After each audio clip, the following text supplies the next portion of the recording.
Hey everyone, Art McDermott here from Successful Aging Academy. I'm guilty of this sometimes. Because I've been in the industry so long, I sometimes presume certain things about workouts and whatnot that I assume everyone knows it, right? And clearly that's not the case. And so I wanted to clarify one really basic point that comes up more often than you imagine, and it's time I put it on the whiteboard here. So I want to talk about what your actual workout ought to look like at the gym.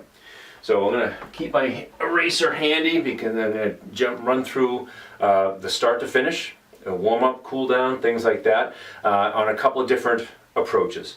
First, I'm going to talk about you're going to go to the gym to do a workout, and it could be, this applies to a boot camp or a weightlifting session. So you show up at the gym. We know that you haven't eaten anything probably about an hour before your start time. Let's stick with that.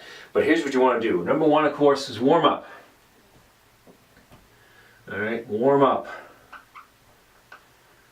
This one, people tend to blow this off a little bit. Sometimes I've seen people literally walk into the gym, and this is sometimes why I have a hard time working out at a commercial gym. Walk into the gym, walk over to the bench press, and just start. And I was like, you are just begging for a chest injury, tricep injury, could be a shoulder, certainly injury.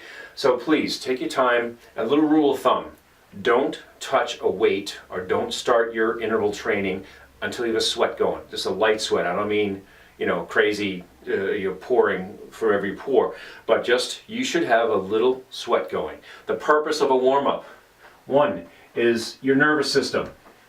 You gotta get your nervous system up and ready to go. All right, two is to increase your core temperature. All right, core temp. Three is to increase blood flow.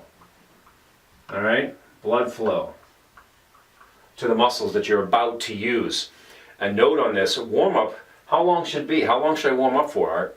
If you're warming up for more than 8 to 10 minutes, just call it a workout. Okay, there's some people in the industry who pride themselves on beating the heck out of clients just in the warm-up.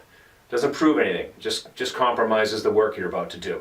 So what you need to do is just meet some of these criteria, excite your nervous system, get your core temperature up, all right, increase your blood flow, all right, and then you're going to increase the range of motion for those muscles you're about to use. That is, if I'm going in and I'm strictly doing, an example is this morning, I happen to have, it's Friday morning as I film this, happen to have my arm day on Friday morning. I'm not going to spend 20 minutes warming up my quads and hamstrings and the upper fiber of my gluteus nothingus, okay? I'm not going to spend all day doing that because I'm not going to use that muscle. I'm going to warm up my upper body so I get a little sweat going, I do these things, and I get to work. So these 20-minute, 30-minute warm-ups are frankly a waste of time and energy, and you have too much time. Your time is too valuable, I should say, for that to happen. So once we met these criteria, we're ready to go. All right? You should be able to do this in about 8 to 10 minutes at a maximum. If you're going beyond that, again, you're probably compromising your workout to follow, and it's not the best use of your time.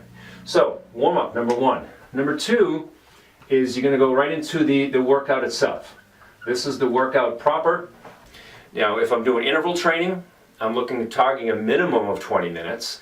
Ideally, I can go to 36 minutes. I like that number, all right? If you can do, this is interval, all right? And then weights. If I'm doing interval training for longer than 36 minutes, probably not working that hard for those 36 minutes. You shouldn't be able to continue a properly done, it's called HIIT, right? High intensity interval training. It's called high intensity for a reason. It's going to get better results. If you can go beyond 36 minutes, in my opinion, you probably weren't going that hard for those 36 minutes, to reiterate. Strength training with weights, I've seen these people, bodybuilders and whatnot, they're in the gym for 2 hours at a time. If I'm in the gym for longer than 45, 50 minutes of weightlifting, first of all, you probably weren't lifting that hard. And second of all, after an hour or so, your body's starting to go down. It's a decline. I got this information from famous strength coach Charles Poliquin, who did some research and found that the testosterone levels, which is going to be really dictate a lot of the quality of workout, start to fall after 1 hour or less of strength training. So the quality of work after that 45-minute, 50-minute time frame is questionable.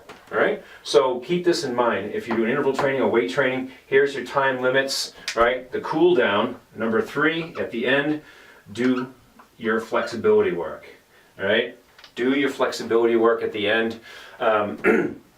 Why? Because number 1, you got to keep what you got, especially in our age group. If this is addressing 45 to 65-year-olds, are you going to greatly increase your flexibility in life? No. No, that ship has sailed, but you got to keep what you got. All right. So it's very important to stretch, particularly the muscles that you just use. It actually will decrease the recovery time.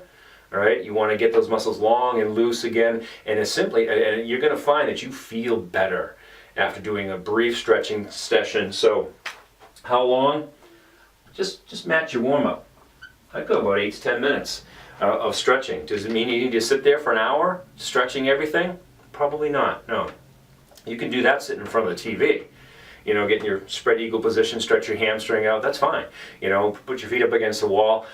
Right after training, you have a life to get back to. How long do you really need to stretch for? Focus on the muscles that you just used and get an 8 to 10 minute stretching session in, particularly the hamstrings, hip flexors, shoulders. These are the trouble spots, right? Stretch out your hip joints. If you're over 45, make sure you stick with those. All right, the glutes, the rotators, all those things in the hip joints, and again, the shoulders as well. All right, particularly if you just did a particular muscle group in that workout, you want to make sure you stretch those. So that's about what you're looking at right here. If you're doing interval training, all right, if you're in the gym for longer than an hour, all told, 10 minutes, 36 minutes, 10 minutes, you got to be out the door in an hour, or I call it socializing. All right, that's the reality of it. When I train fairly hard with the strength training piece. I'm never in the gym for longer than 45 minutes. All right, that's just me. That's a little rule of thumb to go by. Okay, so there's a rough breakdown of how it should go. Now, what do you say, Art? What about cardio? Cardio. Here is when, how much. Never do cardio before strength training. Don't do it. Don't call it a warm-up. A warm-up should be this, right?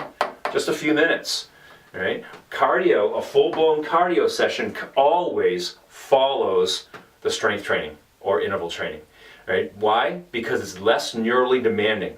You want to do the stuff that's more challenging mentally into your nervous system first, while you're freshest, not at the end. Never after cardio. You're going to completely compromise a strength training session or an interval training session if you do extended cardio first.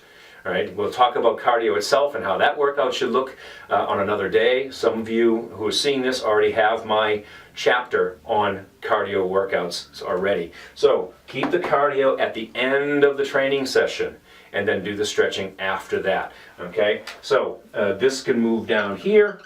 All right, the flexibility can come after the cardio if you're doing them both in the same day. All right, ideally you break those sessions out, but not everyone has that luxury of time. So there you go. All right, rough approach. This is a rough approach to what your workout ought to look like. So take it from there.